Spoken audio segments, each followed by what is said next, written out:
Have you ever wanted something so deeply that you could feel it in your bones, yet were told that wanting was wrong? Have you ever confused the natural spark of desire with the consuming fire of greed, only to realize too late that they are not the same thing? Welcome back, my friends. I'm so glad you're here, because today you're going to untangle one of the most misunderstood truths about human nature. Desire is not your enemy. In fact, it's one of the most essential forces for growth, creation, and progress. What truly causes harm both to ourselves and to others is when desire mutates into greed. Let's start by making a clear distinction. Desire is the recognition of something you want to experience, achieve, or create. It's a signal from within that tells you where your energy and attention might flourish. Greed is the refusal to recognize limits of fairness, sustainability, or respect for others when pursuing what you want. Think of desire as a compass, pointing towards something meaningful, and greed as a storm that tries to take everything in its path, even what it doesn't need. The two can look similar on the surface, but they feel entirely different in the body. Desire feels like expansion. Greed feels like constriction, a restless hunger that's never satisfied.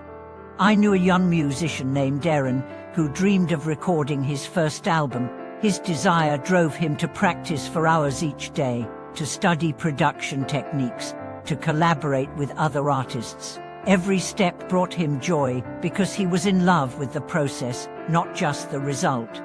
Years later, he told me, "That album wasn't even my best work, but it was the happiest time of my life."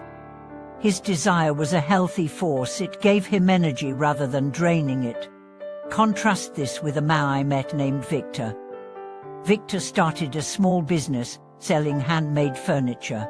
At first, his desire was to create beautiful, functional pieces. But as sales grew, he began comparing himself to larger competitors. He pushed his workers to meet impossible deadlines, cut corners on materials, and refused to restock popular items until prices skyrocketed. His desire had twisted into greed.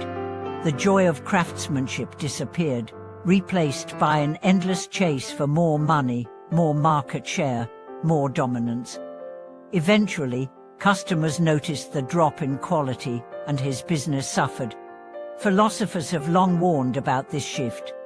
In Aristotle's Ethics, desire orthorexis is part of the human soul's movement toward what it sees as good, but when unbalanced by virtue, it slides into excess, what he called pleoneskia, the insatiable urge for more than one's share. Modern psychology echoes this, showing that beyond a certain point, more accumulation does not increase happiness. In fact, it often erodes it. The problem with greed is not just moral, it's practical.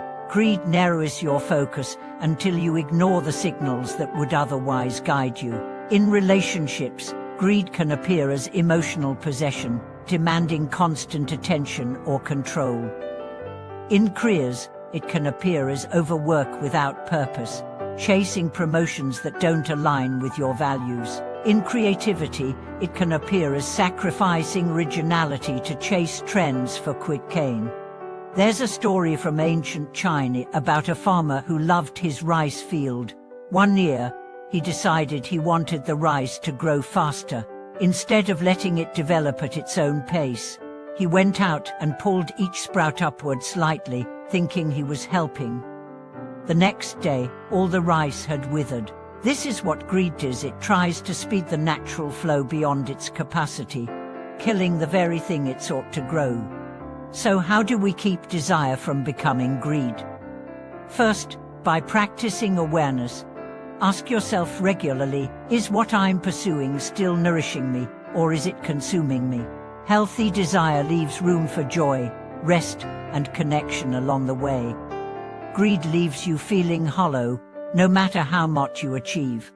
Second, by setting boundaries both for yourself and in how you pursue what you want. If your career goal requires sacrificing your health, your integrity, or the well-being of those you care about, you've likely crossed into greed. Boundaries protect not just others from your pursuit, but also you from losing yourself in it. Third, by remembering sufficiency. This doesn't mean settling for less than you can achieve. It means recognizing when you've reached a point of enough in a particular area so you can redirect your energy to other parts of life. My friends, desire is the fire that cooks your food. Greed is the fire that burns your house down. The goal is not to extinguish the fire, but to tend it wisely, so it warms and nourishes rather than destroys. Thank you for watching this video. If this message helped you see the difference between desire and greed more clearly, share it with someone who may be wrestling with that line. And remember to subscribe and comment so we can keep exploring these truths together.